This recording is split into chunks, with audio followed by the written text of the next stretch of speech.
Primero vamos a hacer rezar al Espíritu Santo. Espíritu Santo, que me hablas permanentemente con palabras suaves, eficaces, amorosas, acalla el ruido interior de mis pasiones, apacigua mi alma. Espíritu Santo, que eres consuelo, luz y paz para los que escuchan tu voz, trae tranquilidad a mi corazón para que total silencio interior escuche lo que me dices y que nada me resulte indispensable, sino solo tú, que en tu presencia me das felicidad total y plena. Que mi interior se llene de tus enseñanzas, de tu palabra de vida y que ello regocije mi alma. Ven, Espíritu Santo, y llena mi corazón y enciende en él el fuego de tu amor. Amén. Y como miembros del Movimiento Familiar Cristiano, también rezamos la oración de San Francisco. Señor, haz de nosotros instrumento de tu paz, que donde haya odio, pongamos amor, donde haya ofensas, pongamos perdón, donde haya discordia, pongamos unión, donde haya error, pongamos verdad, que donde haya duda, pongamos la fe, donde haya desesperación, pongamos esperanza, donde haya tinieblas, pongamos tu luz, donde haya tristeza, pongamos alegría. Un maestro, que no busquemos tanto ser consolados como consolar, ser comprendidos como comprender, ser amados como amar, porque dando recibimos, olvidando encontramos, perdonando somos perdonados y muriendo resucitamos a la vida eterna. Amén. Bueno, esto que recién comienza se dio en una iniciativa del grupo al que pertenezco con mi esposo, de un poco de aprender un poco más. Y bueno, quiero darle las gracias al Padre porque desde el momento en que se lo planteamos se puso la mejor predisposición. El tema la misa fue una elección que hicimos con el grupo. Bueno, el Padre, para que vayas explicando que muchas veces venimos y no sabemos bien cada cosa, ¿no? Así que bueno, esto esperemos que sea un comienzo para algo que siga. Tenemos la idea de que sea una vez por mes, así que bueno, Dios dirá cómo seguirá todo. Bueno, buenas noches. Sí, surgió así como unas ganas de compartir algunos temas. Y bueno, cuando me propusieron el tema de la misa, yo dije, ¡apa! ¿Empezamos por el comienzo o empezamos por el final? Pero después, el Concilio Vaticano II dice que la Eucaristía es fuente y culmen, ¿no?, de la vida cristiana. Fuente y culmen. Final, pero también comienzo, ¿no? Y miren qué linda idea. Lo que traemos a la misa cada vez que celebramos y lo que nos llevamos de la misa cada vez que salimos. Por eso yo quiero compartir con ustedes algunas cuestiones así, pero lo rico va a ser las preguntas y los planteos que nos podamos ir haciendo juntos, ¿no?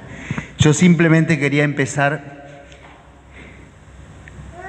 planteando el tema justamente esto de los nombres de la misa y ustedes saben, así como un dato anecdótico nomás, pero que no es menor, el Concilio Vaticano II, años 63 al 65, convocado por Juan XXIII, que para nosotros es tan importante porque fue el creador de nuestra diócesis, y continuado y terminado por Pablo VI, el primer documento que aprobó, la primer de las 4 constituciones, ¿no?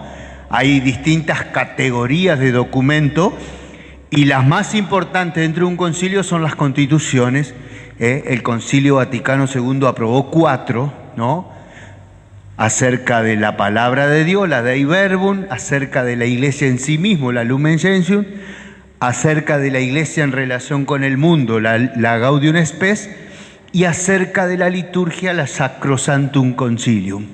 Y fue el primer documento aprobado por la iglesia. Fíjense, ¿no?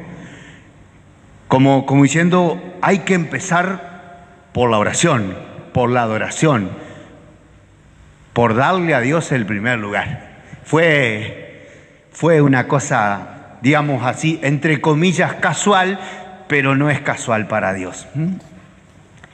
Miren, la misa surge casi como una necesidad natural de los discípulos de celebrar, de hacer realidad las palabras del Maestro. Hagan esto en memoria mía, ¿no? Entonces encontramos ya en los hechos de los apóstoles, gurises, Hechos 2, por ejemplo, donde miren ya aparecen conectadas. A ver, obviamente la misa se fue desarrollando a lo largo de los siglos, incluso fue cambiando porque la iglesia, de acuerdo a cómo la iglesia se entienda a sí misma, obviamente va a ser la liturgia, ¿no? Pero fíjense en Hechos 2, en el primer sumario del libro de los Hechos, que en realidad son textos un poco ideales. Hechos 2, Hechos 4, Hechos 5, los llamados sumarios en el libro de los Hechos de Lucas, son como una especie de mirada ideal. Pero dentro de la mirada ideal de la iglesia está que los hermanos se reunían para escuchar las enseñanzas de los apóstoles y para la oración en común, la fracción del pan, y compartían, y el compartir juntos la vida, ¿no? Escucha de la palabra, fracción del pan, oraciones en común. Ya desde los primeros tiempos, ¿sí? Y de hecho, fíjense ustedes, los primeros nombres de la Eucaristía son Cena del Señor y fracción del pan, ¿sí? Cena del Señor o fracción del pan, tomando justamente el corazón del misterio, ¿no? Cristo, estando a la mesa con sus discípulos, tomó el pan y lo partió y se los dio. O Cena del Señor, recordando la cena del Jueves Santo. Entonces, ya desde los nombres la misa va marcando este camino, ¿no? Ya en los primeros años de los padres de la Iglesia, ya aparece claramente la misa definida, sí, con el mismo esquema. Si uno lee a San Justino o a esos santos de los años... San Justino es del año 150, gente, 150, ahí, a un siglo de la Iglesia. Pero antes de eso, en la carta a los Corintios, si ustedes quieren alguna vez lean ahí el capítulo 11, 12, 11 de Corintios, está el tema de la Cena del Señor, porque parece ser que los corintios cometían algunos abusos en la cena, ¿no? Y ahí se habla claramente, fíjense ustedes, la enseñanza de los apóstoles, la fracción del pan y la cena posterior. Los cristianos, después de celebrar, se quedaban compartiendo, comiendo juntos. El ágape fraterno era parte de la misa, por lo menos en las primeras comunidades, ahí en el año 50, y sobre todo en las comunidades de San Pablo, ¿no? Seguimos avanzando. La Eucaristía, naturalmente se le empieza a llamar Eucaristía también porque significa la gran acción de gracia. Eucharistos, Eu es bueno, gran, lindo, linda acción de gracias. Y ahí viene el nombre de la Eucaristía. El nombre de misa aparece tarde. La misa ya supone el latín en la iglesia, ¿no? Y ustedes saben que tiene un nombre raro.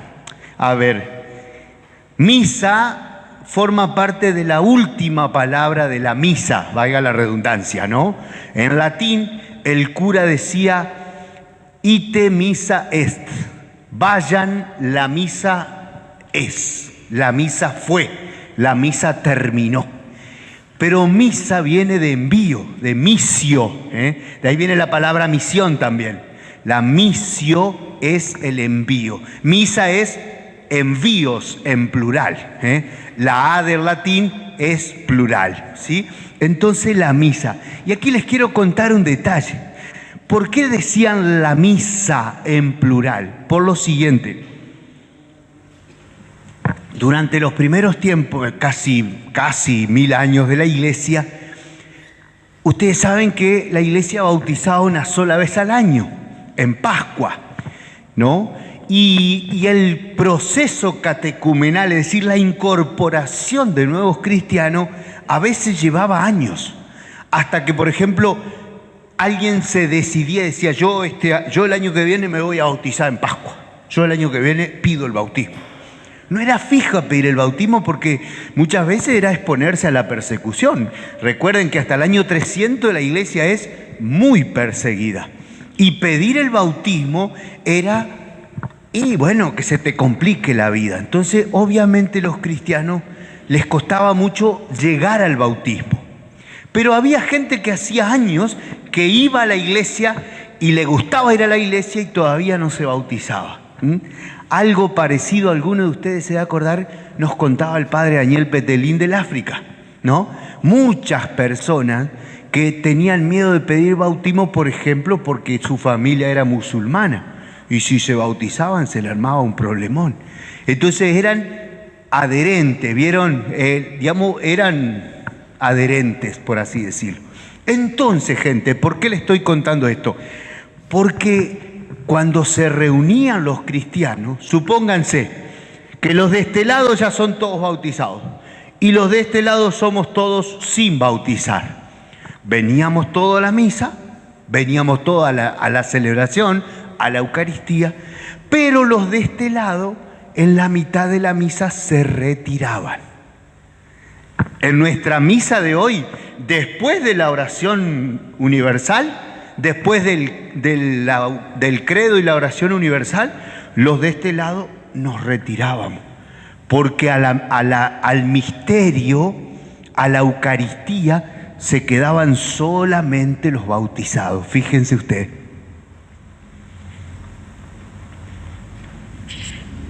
Por eso, de ahí viene el nombre de misa. Ustedes imagínense, aquí enfrente un boliche, no hay, pero... Y entonces estaba un gaucho así, tomando una copa en el bar, y de golpe ve que se abrían las puertas y salían la mitad de la gente. Se iban. Y bueno, seguía el loco tomando su copa, al rato salía el otro grupo y se iban también. Y entonces de ahí viene el nombre. El nombre se lo daba a la gente que veía que a los cristianos, dice, se juntan todos, pero de golpe a uno los envían y al rato envían a otros, y de ahí viene la palabra misa. Yo voy a misa en realidad estamos diciendo, yo voy y me mandan, y me envían, y me despiden, ¿sí? Entonces de ahí viene el nombre misa, porque alguien de afuera decía, no sé qué hacen, se juntan, cantan, rezan, escuchan la palabra, y de golpe a un grupo lo despiden, se van. Y el otro grupo queda un rato más, no sé qué hacen allá adentro, y después se van. De ahí viene entonces el nombre de misa, gente. Envíos, despedidas, envíos misioneros, misión. Los envían, los despiden, se van de golpe, y entonces de ahí quedó el nombre de misa. Así que la misa es por la última acción que hacemos. Por eso en algún momento intentamos decir, bueno, no, vamos a celebrar la Eucaristía, vamos a celebrar la Cena del Señor, volver a los nombres originales, porque de alguna manera definimos nuestra acción central de la semana o del domingo por una palabra que no es tan envío, despedida, ¿no? Aunque bueno, si nos vamos en paz, como dice el cura, ya algo bueno nos va a pasar, ¿cierto? Así que bueno, por eso el nombre de misa, gente. Envío, despedida, misión. Qué lindo sería, que cada misa que salimos con la misión de vivir la palabra escuchada. Y aquí con esto ya entramos Fíjense ustedes, gente, en algún momento de la historia de la iglesia se perdió la palabra. Y esto fue el Concilio Vaticano II de nuevo, el que pidió expresamente recuperar la fuerza de la palabra en la Eucaristía. Se había perdido, ¿sí? Obviamente, imagínense, la gente no sabía latín, el cura leía el Evangelio en un idioma totalmente raro, se fue perdiendo, ¿no? A veces directamente no se leía la palabra, sino que el cura hacía un sermón larguísimo, interminable, pero no se había leído la palabra. Es el Concilio Vaticano II el que pide expresamente que, por así decirlo, la mitad de la misa sea la palabra. Y por eso el concilio va a hablar de las dos mesas de la Eucaristía, gente. La mesa de la palabra y la mesa del sacrificio. La mesa de la palabra y la mesa de la entrega de Jesús. Y entonces, fíjense ustedes, no hacemos más que volver a los orígenes, cuando la comunidad se reunía para escuchar a los apóstoles y para la fracción del pan, ¿sí? En esto la Iglesia recupera el sentido original de la Eucaristía. Ya no escuchamos a los apóstoles porque no, lo leemos, porque el testimonio escrito de la palabra es lo que nos alimenta y nos nutre. Entonces, la misa recupera ese equilibrio entre la palabra y el sacrificio, entre la palabra y la celebración del memorial de Jesucristo, ¿no? Obviamente recuperamos más que eso, porque volvimos a leer la palabra. Tenemos que aprender todavía mucho de esto, pero seguimos por este camino. Entonces, podemos decir que cuando venimos a la misa o a la Eucaristía, venimos a compartir dos mesas: la mesa de la palabra, la mesa del memorial, de la memoria de Jesús muerto y resucitado para nuestra salvación. Obviamente esto le da a la misa una fuerza especial, ¿no? Nosotros no somos de la cultura de la escucha, nos cuesta mucho escuchar la palabra, guardarla, y yo pensaba en estos días, ¿no? Que nuestra Iglesia nos debe mucho la palabra. Durante siglos la Iglesia se guardó la palabra de Dios, gente. Y el Concilio Vaticano toma una renovación litúrgica que ya se había empezado a dar fundamentalmente en Francia, en Alemania, por ahí, donde algunos sacerdotes en el año 50, 60, se animan a celebrar en idioma propio, ¿no? Fundamentalmente francés. Porque claro, esos curitas franceses que querían evangelizar el mundo del trabajo, el mundo de las grandes fábricas de la revolución industrial ahí, ¿no?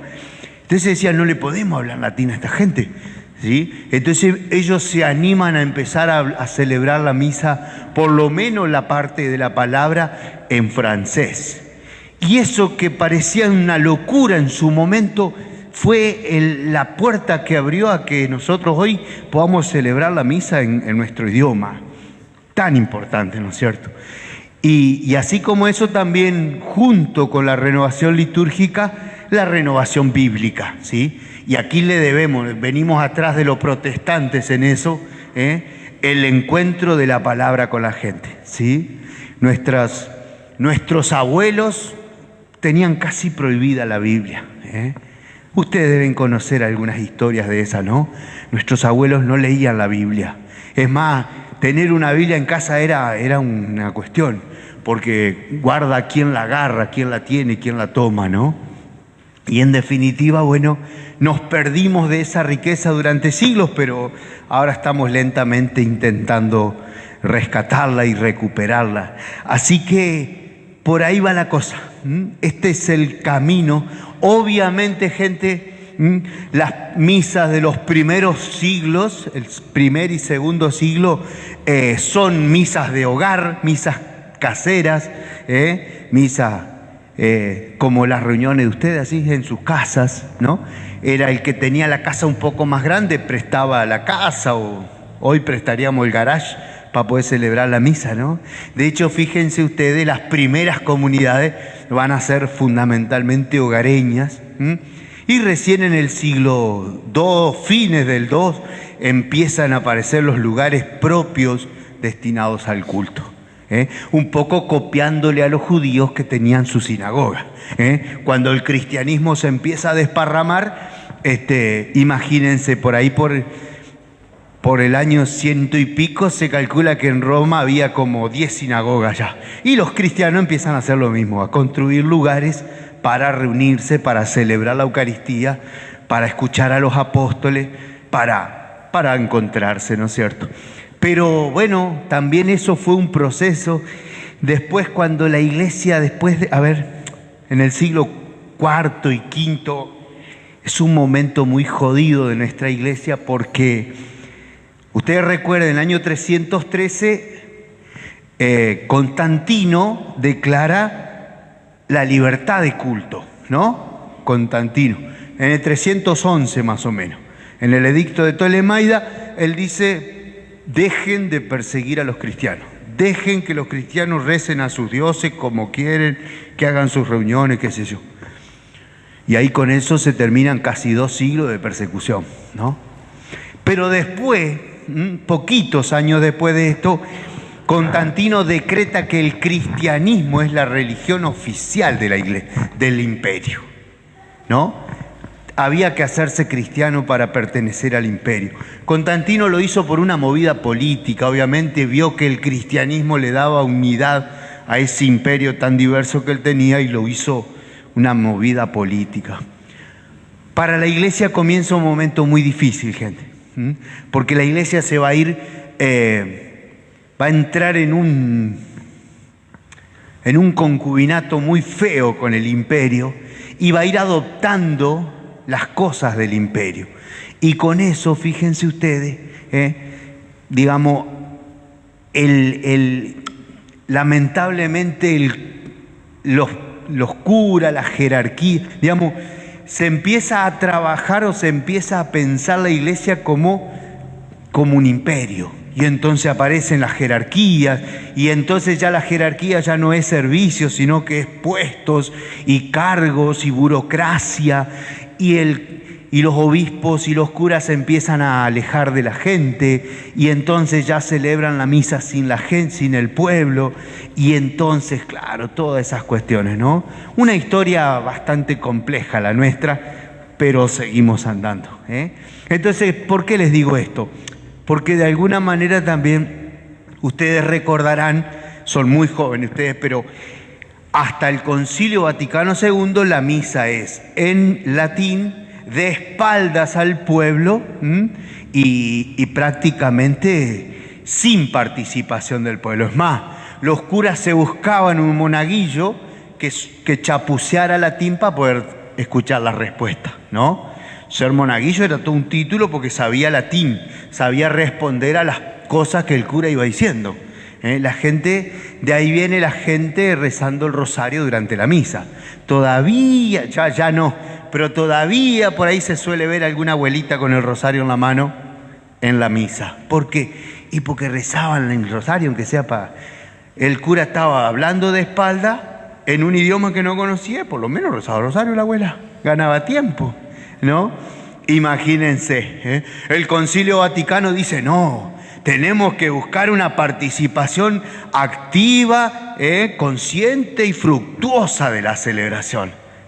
Pero bueno, obviamente son los momentos de la iglesia, ¿no? Entonces el cura celebrando de espalda, porque claro, se planteaba la cuestión que si yo celebro de frente a ustedes, le doy la espalda a Jesús. ¡Oh! ¿Cómo puede ser? Entonces fíjense, el altar contra la pared, el cura de espalda a la gente. Hay una historia muy graciosa en el siglo VII, VIII, por ahí en París, donde empieza a haber varias iglesias, las ciudades donde había varias iglesias, dice que existían los miradores de Jesús. Escuchen esta historia que les voy a contar. Dice que la gente se recorría las iglesias, sabía qué hora había misa en cada templo, y se recorrían las iglesias para ver, escuchen lo que les voy a contar, para ver imagínense el cura así de espaldas celebrando, ¿no es cierto? Ellos querían ver el momento en que el sacerdote levantaba la hostia por encima de la cabeza. Iban a las misas para eso nomás. Y entonces después que lo veían al padre Martín, corrían a Santa Rosa para verlo al padre Aníbal levantar a Jesús un ratito. Es más, mire, le pagaban a los curas para que lo tenga levantado un ratito. Así que si alguno me quiere dar un mango... Imagínense, ¿no? Era esto, gente. Todo en latín, ¿no? La fórmula, tomó el pan en sus manos, lo partió y lo dio, diciendo, esto es mi cuerpo, que será... Lo mostraba el sacerdote así arriba de la cabeza, ¡pum!, lo bajaba de vuelta.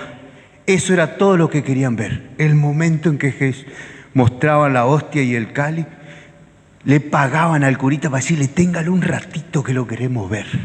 Fíjense, ¿no? Entonces, esas son las locuras de nuestra iglesia y al mismo tiempo un acto de fe increíble de esas personas que querían ver a Jesús. La campanita era para avisar que lo iban a levantar. Entonces la gente capaz que estaba rezando el rosario, se ponían atentos porque lo iban a ver a Jesús un segundo, ¿sí? La campanita. Claro, por eso los monaguillos eran tan importantes en aquella época. Eran los que avisaban lo que iba a pasar, eran lo que iban diciendo, ¿no? ¿Por dónde seguimos? ¿Hasta aquí venimos? ¿Alguna pregunta, cuestión, duda? ¿Dije alguna pavada que no corresponde? Sí. En el momento en que usted levanta la consagración, ¿hay que contemplarlo o...? Sí. Bueno, esa es otra pregunta, ¿no? Algunos agachan la cabeza. No, mirá lo que está ahí. Mirá lo que está ahí. Sí. La idea es mirarlo. Pero bueno, cada uno también, a ver, esto es lo lindo de la celebración, que digamos, uno va, nos ponemos de pie, nos arrodillamos, nos sentamos, nos arrodillamos, pero después cada uno va viviendo a su manera también. Digo, dentro de la celebración está como ese pequeño espacio de libertad para decir, no sé, yo me quiero quedar acá o me quedo en el momento, qué sé yo, de la consagración o lo que fuera, ¿no?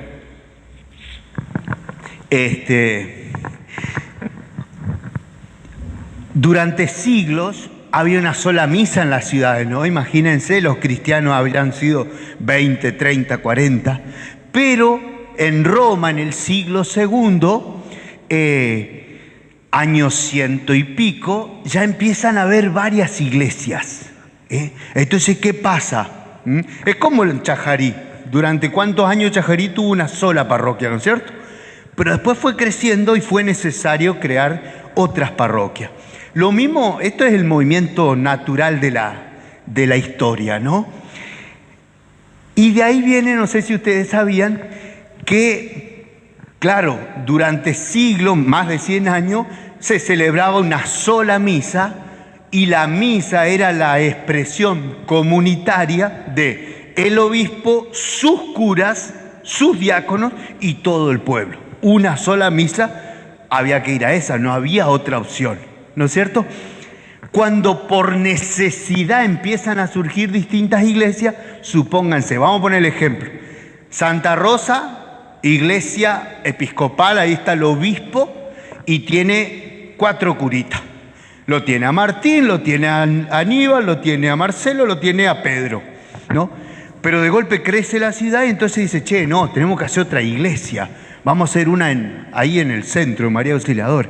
Vamos a ponerlo a Marcelo que celebre la misa allá. En Villa necesitamos uno también porque hay una hermosa comunidad que creció, qué sé yo. Lo manda Pedro, a Martín.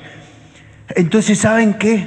Vieron un detalle menor de la Eucaristía, pero cuando el sacerdote parte el pan en el momento del canto del Cordero de Dios, después le saca un pedacito de abajo y lo mete en el cáliz.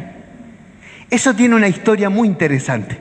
Ustedes saben que cuando no se concibía la iglesia, digamos, sin la presencia del obispo, ¿no? La iglesia, la comunidad es el obispo, sus curas, sus diáconos y el pueblo. No se entiende la iglesia sin el obispo. Pero por necesidad no podía estar en 4 misas el obispo. Entonces, ¿saben qué? Al principio, el obispo celebraba la misa, supónganse, a las 8 de la mañana. Y sacaba un pedacito de su hostia y mandaba a las iglesias donde se iba a celebrar la misa más tarde. ¿Me entienden? Como yo le saco un pedacito y lo meto en el cáliz, supónganse que el obispo tenía 3 capillas o 3 parroquias nuevas. Entonces sacaba 3 pedacitos y agarraba un ministro, un monaguillo, y lo mandaba corriendo a la otra iglesia porque era la manera de estar presente.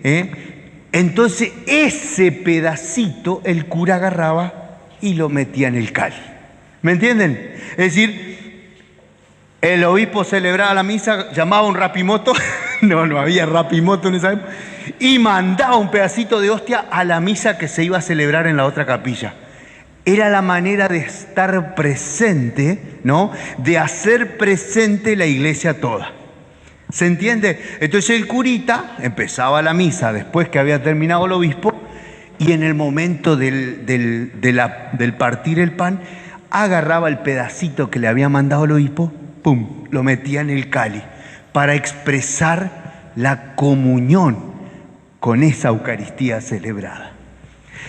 Cuando eso ya no fue necesario, digamos, porque se profundizó en la teología y qué sé yo, ese pedacito que el sacerdote saca, ahora, hoy día, nosotros lo vivimos como en la muerte y la resurrección, ¿no?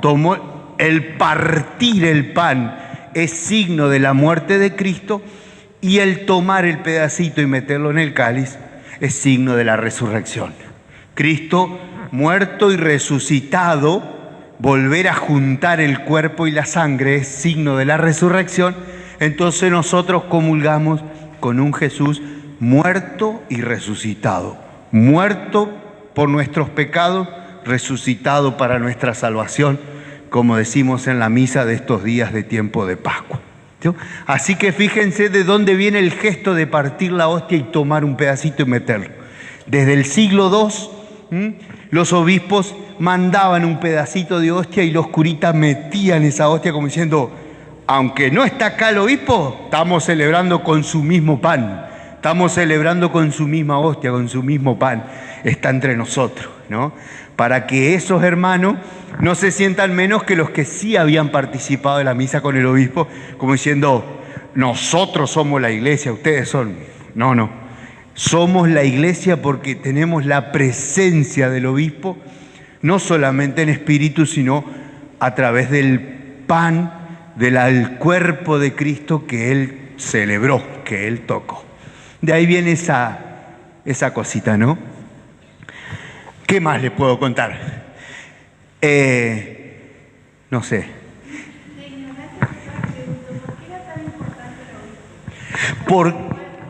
No se entiende la iglesia sin su cabeza, ¿no? Digamos, el obispo como sucesor de los apóstoles, ¿no? Era tener presente a los que Jesús había elegido. Por eso tanta importancia, viste, que cuando en los Hechos de los Apóstoles, después que Judas se mata, enseguida los discípulos dicen tenemos que volver a ser 12, y lo nombran a Matías, ¿te acordás? Capítulo 1 de los Hechos de los Apóstoles. Era mantener la iglesia, digamos, la comunidad de los elegidos de Jesús. Y entonces, fíjate que el requisito que le ponen a Matías es que haya estado siempre con nosotros, desde el bautismo de Jesús hasta su muerte. Es decir, y ahí te da a entender 2 cosas. Que la iglesia siempre fueron más de 12, porque nosotros cuando en los libros de catequesis, los dibujitos que hacemos es Jesús y los 12, no, siempre hubo más personas. Están las mujeres que no forman parte de los 12, pero se las menciona en Lucas y en todos lados, ¿no? Siempre fueron, ¿se acordás que incluso dice cuando en el mismo texto de Hechos 1, dice que eran unos 120 los discípulos? Ya en el momento de la muerte, de la resurrección, eran unos 120, y entre ellos había algunos que habían estado desde el comienzo, por lo menos 2, Matías y Barsabás eran, digamos, discípulos igual que los 12, pero sin el nombramiento específico de Jesús. Por eso era tan importante, porque la iglesia es la presencia de Cristo a través de sus elegidos y nosotros que nos reunimos en torno a eso. Por eso era tan importante la figura del obispo, ¿sí?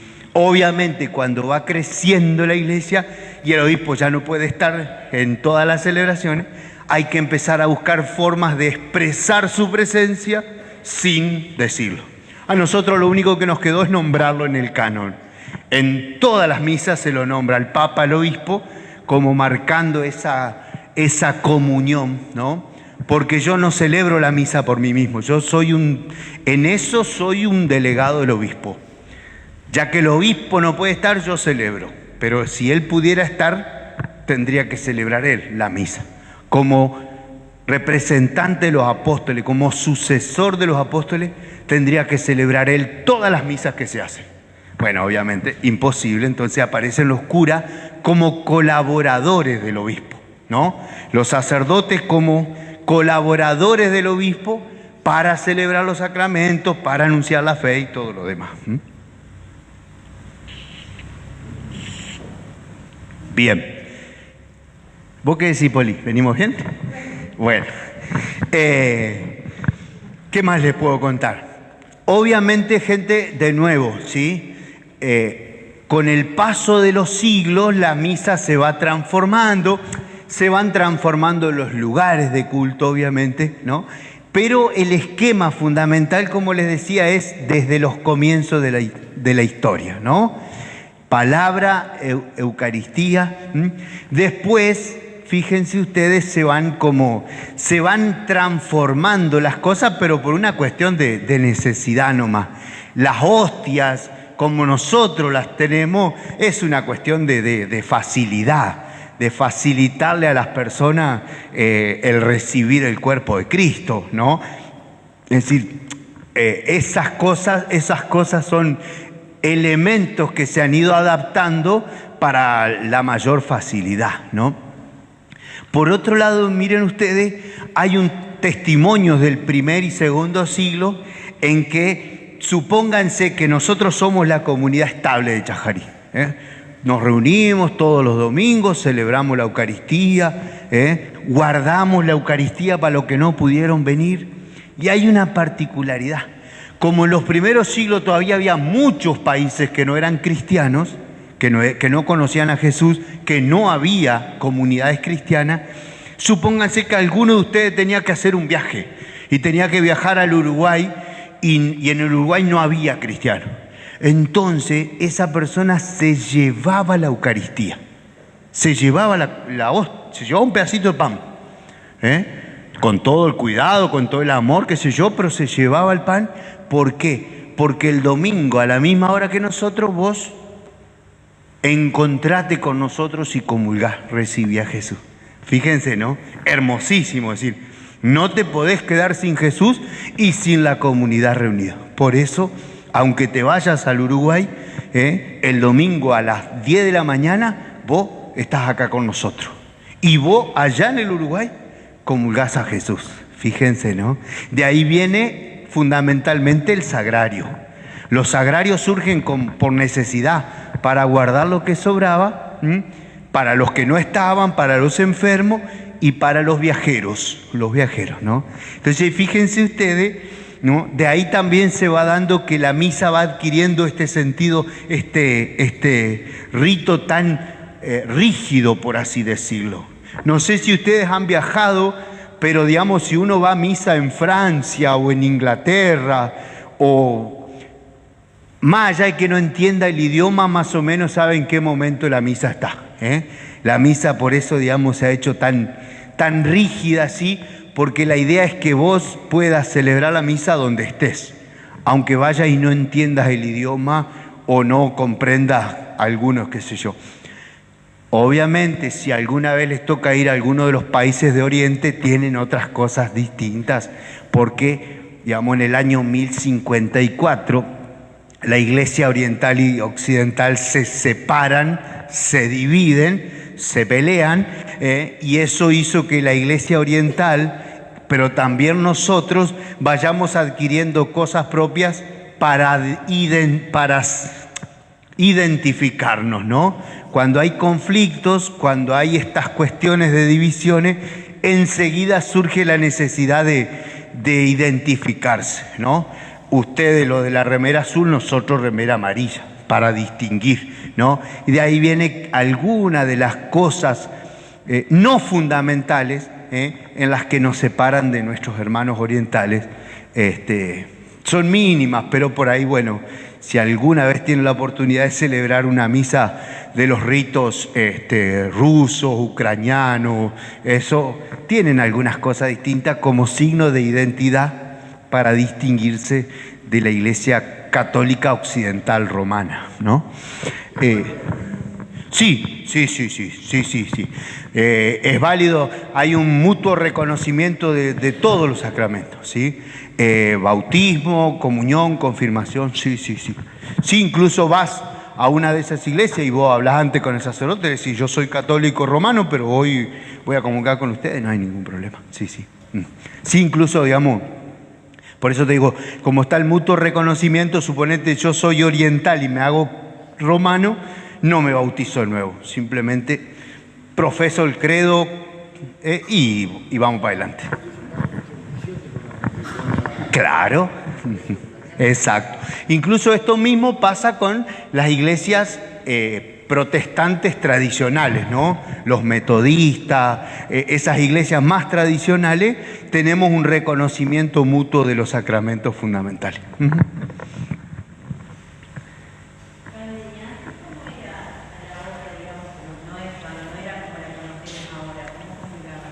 Siempre el pan ácimo, eso viene del judaísmo, ¿no? Y como Jesús la última cena la hizo con un pan ácimo, es decir, pan sin levadura, siempre fue más o menos el requisito. Sí, se cortaba pedacitos, sí. No, por eso te decía, nuestras hostias redonditas es una cuestión de facilidad nomás, ¿no? Pero siempre pan ácimo, pan sin levadura, o mejor dicho, pan... Nuestras hostias, gente, es una mezcla de harina y agua. A nuestros gurises no les gusta, se le pega en el paladar, ¿no? Es harina y agua, no más que eso, no tiene supuestamente ningún agregado. Pero que digamos, a ver, la cuestión no está en la materialidad del pan. Si alguna vez algún cura nos ha pasado, nos olvidamos las hostias, compramos un paquete de galletitas y celebramos con eso, o un pan común. Alguna vez me pasó, una vez nos pasó, fuimos a celebrar misa a otro pueblo y nos olvidamos las hostias y el vino, así que fue misa con pan de bolicho y vino toro. Que no vea el obispo esto, pero... No, claro, porque era o no celebrábamos la misa y esa gente nos estaba esperando para la misa, entonces bueno. Una pregunta doble. No ir a misa es pecado mortal.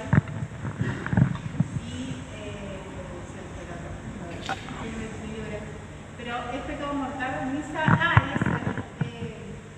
El que es católico, ¿se puede decir que es católico si no va a misa? Es una de nuestras identidades, ¿sí? Digamos, a ver, lo más fácil de ser católico es ir a misa. Es lo más fácil que hay, ¿no? Una horita para Dios, un domingo, un sábado a la noche, digo, es obviamente, y probablemente aquí nos juegue en contra la realidad del catolicismo, que en algún momento fue tan mayoritario, ¿no? Es decir, ¿qué quiero decir con esto? Mucha gente no siente la necesidad de encontrarse con sus hermanos y con Dios, pero porque dice, bueno, yo soy católico igual, ¿no? Digo, esto que a nosotros nos pasa, no les pasa a los países donde los cristianos son minoría. Ellos buscan desesperadamente encontrarse entre ellos, ¿no? Nosotros le hemos perdido el gusto al encuentro, ¿no? Y respecto a la primera pregunta, bueno, a ver, pecado, ¿en qué sentido se puede decir pecado mortal? Es parte del primer mandamiento, amar a Dios, ¿no? Es parte del primer mandamiento y parte también del hacerse cargo del hermano. Y esto es lo que quizás nosotros no terminamos de entender. Por esto que te decía de nuevo, me parece que no nos hizo bien en algún momento ser mayoría. Porque ¿qué pasa? Vos no venías a misa y decías, no importa, si total no voy yo, nadie se da cuenta. Y todavía nos pasa esto en la iglesia. Somos como, nuestras misas son muy, ¿cómo decirlo? A ver, ¿qué palabra? Vos decís, si yo no estoy, nadie se da cuenta, nadie le importa, nadie se da cuenta, ¿no? Por ahí todavía nuestras misas son muy multitudinarias, y eso hace que por ahí, bueno, no nos sintamos tan importantes dentro de la celebración. Pero en definitiva, bueno, a ver, hay que también relativizar el pecado mortal. ¿Qué es pecado mortal? El pecado mortal es, Dios no necesita que yo venga a misa. Dios se pone muy feliz cuando vengo, pero Dios no necesita que yo venga a misa. Entonces, el pecado estaría en que yo deje de poner a Dios en primer lugar.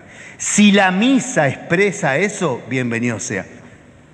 Pero no siempre expresa eso. Vuelvo a decirte por este mismo problema que tenemos de que somos tan multitudinarios. Entonces habría que repensar desde qué lugar decimos que es pecado mortal. A ver, a Dios no le interesan nuestros pecados, pero Dios quiere vernos cada día, cada domingo y decirnos, hijo, qué lindo que viniste. Tenía preparado para vos esta palabra y la fuerza de Jesús para que vivas la semana. Es un pecado perderse los regalos de los padres. Y sí, y ahí entramos en otras cuestiones, ¿no? Digo, a mí no me gusta pensarlo, entiendo la pregunta, Eliana, pero no me gusta pensarlo desde el pecado. Porque si no terminamos cayendo en otro problema que es el cumplimiento. Y yo sinceramente creo que no puedo cumplir con Dios. Yo no puedo cumplir con Dios. Porque si yo tuviera que cumplir con Dios, no me da el cuero, no me da el cuero. Vengo a recibir el amor gratuito de un Padre que me ama. Y eso no se cumple. Eso no se cumple. En todo caso, tendríamos que encontrar la manera de que sea más divertido venir a misa o sea más poder encontrarnos más con la gracia de Dios, con los dones de Dios. Bueno, ahí sí, eso tendríamos que intentarlo por todos los caminos. Respondiendo a tu pregunta, hoy sí la Iglesia considera pecado grave la ausencia deliberada, libre y desinteresada de la misa. Que aquí también hay que relativizar, digamos, a ver, ¿qué te pasa si vos ibas a venir a la misa el domingo, te estabas preparando y te cayó visita? ¿Y qué le va a decir? Andate porque me estoy por ir a misa. No siempre podemos hacer eso. O si tenés un hijo enfermo en casa y le decís, bueno, sanate que tengo que ir a misa. No, capaz que ese domingo tu misa está al lado de tu hijo. Digo yo, esto tómelo con pinza. Es muy difícil responder a una pregunta tan general porque muchas veces hay razones más personales de cada uno para poder actuar. En definitiva, vuelvo a decir, no lo miremos desde el cumplimiento. Si venimos a la misa es porque necesitamos recibir, yo necesito el amor que Dios me tiene preparado. Él no necesita que yo venga, pero se pone feliz cuando vengo, porque soy su hijo y porque me ama. Entonces, en definitiva, ustedes que son movimiento familiar, es como querer estar con la familia, es como seguir apostando, aunque no todos los días las cosas nos salen bien, seguir diciendo, este es mi lugar, yo tengo que estar acá tengo que poner porque Dios me pensó acá, este es mi lugar. Y entonces si yo no vengo a la misa, quedan agujeros, no en el templo, sino en el edificio santo de Dios. ¿Se acuerdan de San Pedro? Ustedes son piedras vivas que construyen el edificio santo de Dios. Saca un ladrillo de la pared de tu casa. ¿Te va a entrar un chiflete estas noches? Y vos decís, un solo ladrillo, tiene 1000 ladrillos en mi pared. Un solo ladrillo te entra el frío o te entra cualquier cosa. Entonces, como piedras vivas edificadas como templo de Dios, no podemos faltar. Yo no puedo faltar porque vos me necesitás para apoyarte en mí y yo me apoyé en el otro y así nos construimos mutuamente. No sé si responde a tu pregunta, Eliana, pero después uno puede plantear su situación personal, que es lo correcto, ¿no? Es decir, mira, padre, yo no voy a misa por esto, o no vengo a misa por esto, o no voy a misa por aquello. Pero de nuevo, también aquí está la deliberada intención, es decir, yo no necesito ir a misa para ser cristiano. Bueno, yo sí necesito ir a misa porque soy cristiano, ¿no? Son maneras de verla. Vuelvo a decir, ese cristianismo tan anónimo que a veces vivimos, ese anonimato de nuestra misa que si estoy o no estoy nadie se da cuenta, eso quizás sea un tema que nosotros tenemos que trabajar. Ustedes saben que en la iglesia primitiva, muchas veces para cuidar a los cristianos y también para, como una medida de defensa, porque por ahí se infiltraban gente que no eran cristianas para denunciar a los cristianos, aparece un ministerio que era el de los porteros. Había gente que te recibían en la puerta. Y si veía, vino José, vino Natalia, mirá, pasen, le daban el librito de canto, le daban no sé qué, pasen, siéntense. Y si venía algún raro, dicen, ¿a qué vendrá este? Y le clavaban el ojo para ver qué hacía, porque podía ser un infiltrado de los romanos o venir a hacer daño, ¿no? Pero ahí surge el ministerio de los hostiarios, se llamaban, o de los porteros, que recibían a la comunidad. Y entonces, claro, por ahí, ¿qué pasa? Uno se pone a charlar. Y venía la Nati y me decía, no, vos sabés que esta semana estuvimos complicados porque tenemos un hijo enfermo y está complicado. Entonces, claro, ya el hostiario iba y le decía al cura, padre, a la Nati y al José se le tiene el hijo enfermo. Y el curita ya decía, bueno, y vamos a rezar también por el hijo. Y entonces era también una manera de integrar la oración común, ¿no? De decir con qué intención venís, qué traes, qué decís, que después nosotros eso lo incorporamos en las intenciones que anotamos y leemos, ¿no? Cuando uno pide una intención en la misa, le dice, mirá, che, vos sabés que hoy estoy celebrando el cumpleaños de mi madre. ¿Querés celebrar conmigo? Entonces ahí el lector dice, y hoy celebramos por el cumpleaños de la mamá de Marcel.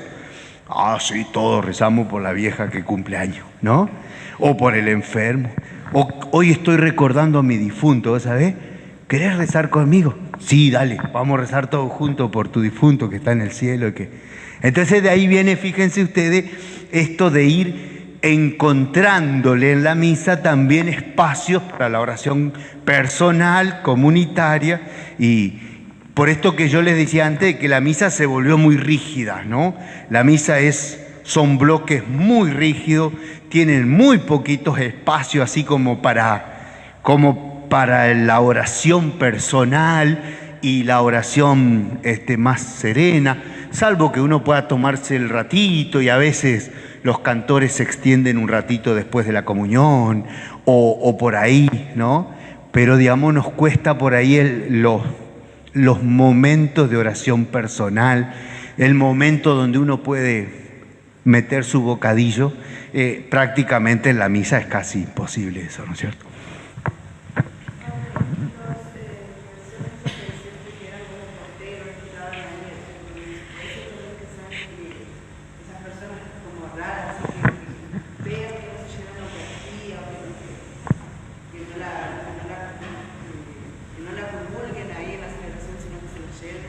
No, eso no era tan habitual porque como eran pequeñas comunidades se conocían entre todos. Sí, digamos, hoy por ahí capaz que haría falta un ministerio para eso, pero sigue siendo un ministerio válido en el sentido de decir de la acogida del que viene. Yo no vengo a un lugar extraño, vengo a mi casa. Entonces en la puerta me recibió alguien y me dijo, hermano, bienvenido, vení, pasá. Sentate, allá hay un lugarcito, allá hay otro, ¿no? Entonces, digamos, ese gesto del encuentro que ya te predispone al encuentro con Dios, ¿eh? Si vos en la puerta llegaste y alguien te trató bien, y ya te cambia la actitud, capaz que venís tristón, pero alguien te dijo, bienvenido, qué lindo. Y vos ya venís y le decís a Dios, Dios, acá estoy, mirá, no tenía ganas de venir, pero ahora sí porque me saludó en la puerta y ya me dio ganas de... Y a veces, viste, es un ministerio hermoso, es un ministerio hermoso. Padre, y en cuanto a esto de las si uno no viene por un tiempo, el tema de comulgar, o si falta una misa, comulga, a la próxima puede comulgar, si tiene que confesar antes. A ver, cada uno sabe en su corazón, ¿no? Y tenemos que volver a valorar, no para negar la importancia de la confesión, pero tenemos que volver a valorar, gente, el perdón del inicio de la celebración. En el misal, en el libro que usa el cura, vieron, después del saludo inicial está enseguida el momento del perdón, ¿no? A veces cantamos, a veces yo, Señor, ten piedad, a veces el yo confieso, y ahí yo quiero contarles esto. El misal dice, luego de esto el sacerdote da la absolución extendiendo las manos y diciendo, Dios Todopoderoso tenga misericordia de nosotros, perdone nuestros pecados y nos lleve a la vida eterna. Según la misa, según el misal, eso es una verdadera absolución. Suponete que no pudiste venir a la misa por esto que decíamos, no sé, venías de viaje y no llegaste. El domingo venía, ay sí, dale que tenemos que llegar a la misa y te encontraste con un problema en la ruta y no llegaste a la misa.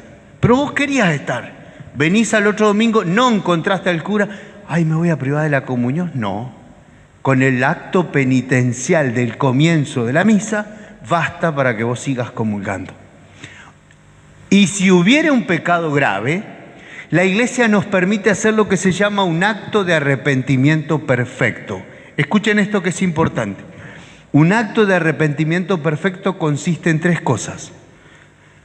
Necesito pedir perdón, no tuve la oportunidad de hacerlo y no quiero dejar de comulgar. Entonces, Señor, estoy en pecado, tengo la misa, te recibo y me confieso en cuanto pueda.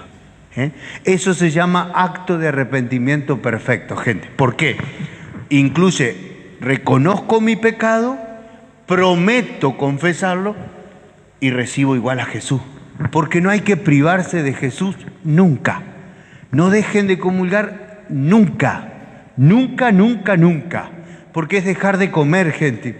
Y nosotros no podemos vivir sin comer. ¿Sí?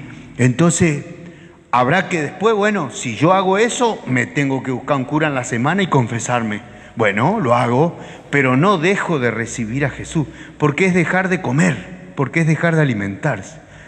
Me alimento de la palabra, me alimento de la Eucaristía, porque si no, no puedo vivir mi fe en la semana. No puedo ser cristiano si no estoy bien comido con estos 2 alimentos, ¿sí? ¿Estamos de acuerdo? Entonces, acto de arrepentimiento perfecto. Si alguna vez necesitan confesarse, dice, no, che, hace mucho, no sé, cualquier pecado. Y tenés la oportunidad de ir a una misa, comulgá. Comulgá y eso mismo, mirá, yo te lo digo por experiencia, eso mismo te va a llevar a buscar la confesión antes de lo que vos habías pensado. Porque le dije a Jesús que iba a comulgar y después me confesaba. No le puedo fallar, tengo que confesarme.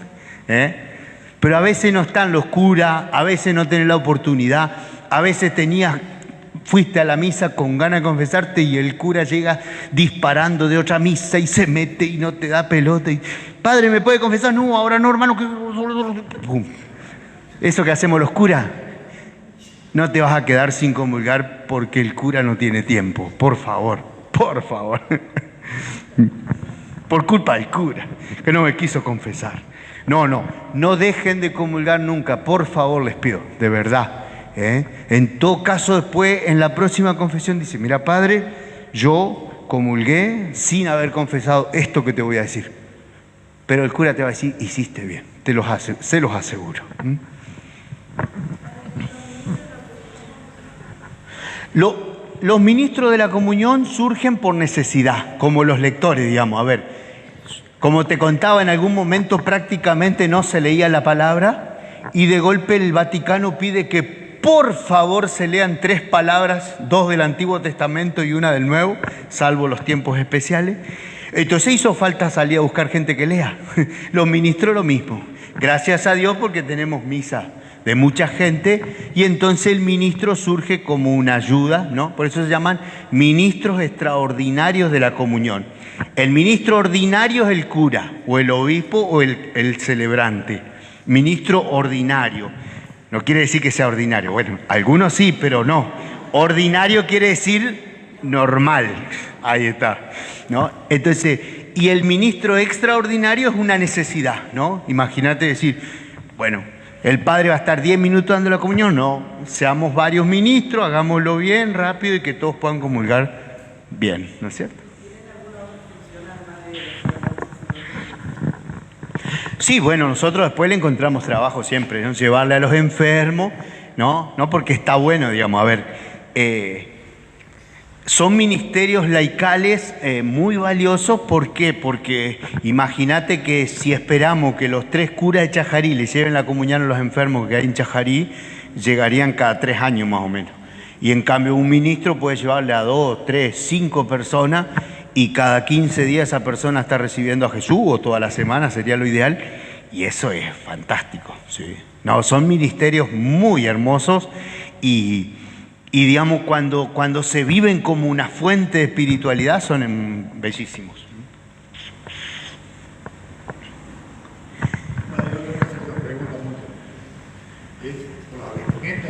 Ajá. Muy bueno. Vestimenta.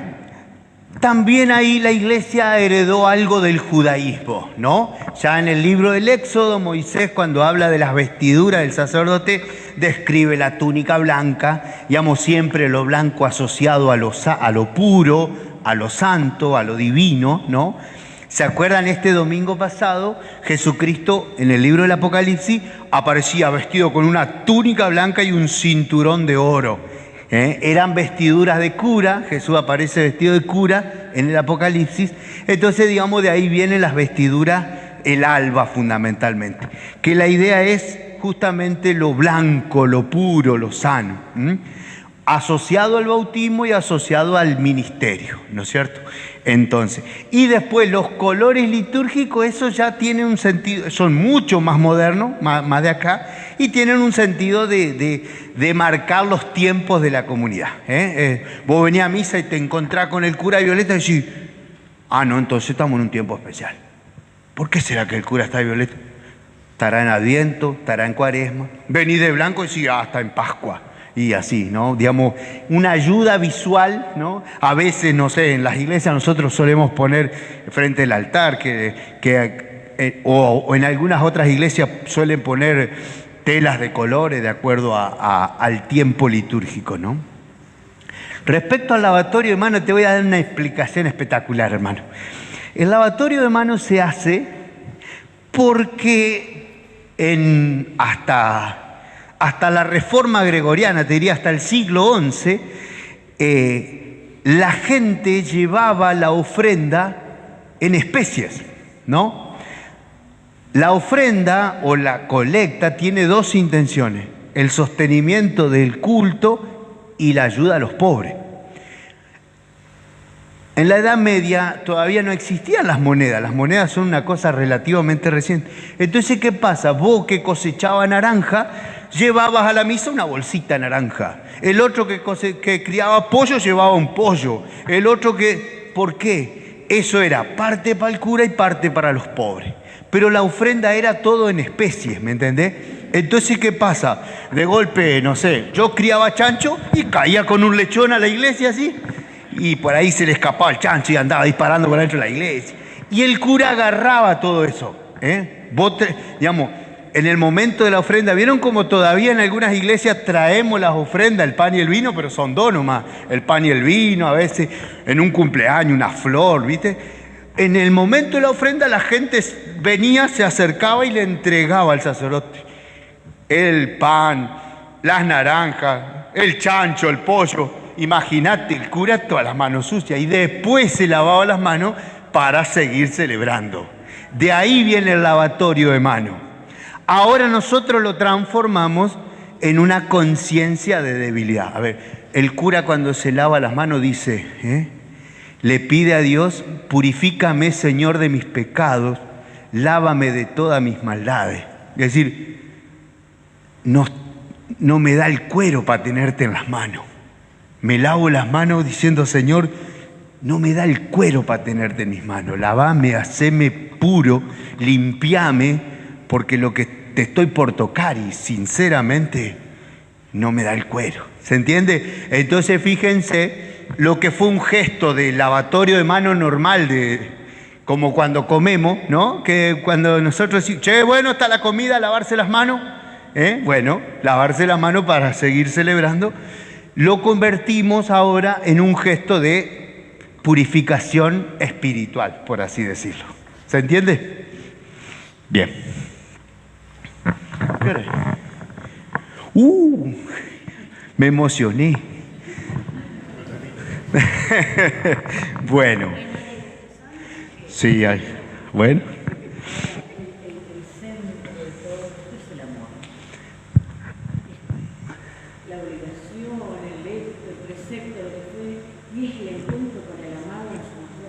Claro, claro. A ver, por eso, fíjate vos decir el tema, tendríamos que nosotros volver a repensar los mandamientos. A ver, los mandamientos son necesarios porque somos una banda, ¿no? Pero en realidad San Pablo diría que el cristiano no vive por el mandamiento. El espíritu supera el mandamiento, ¿no es cierto? El espíritu supera el mandamiento. Es decir, como decís vos, decir, ¿cómo no voy a ir a misa? Pero ¿cómo me voy a perder esa oportunidad de estar con mi amado y con mis hermanos? ¿No?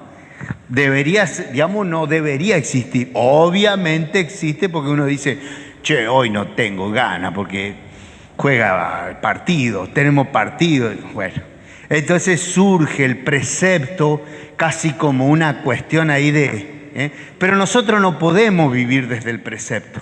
Nosotros tenemos que vivir desde la gratuidad, de un Dios que nos ama tanto y que dice, che, menos mal que viniste porque tenía preparado para vos este regalo. Y es el regalo de su Hijo y es el amor del Espíritu.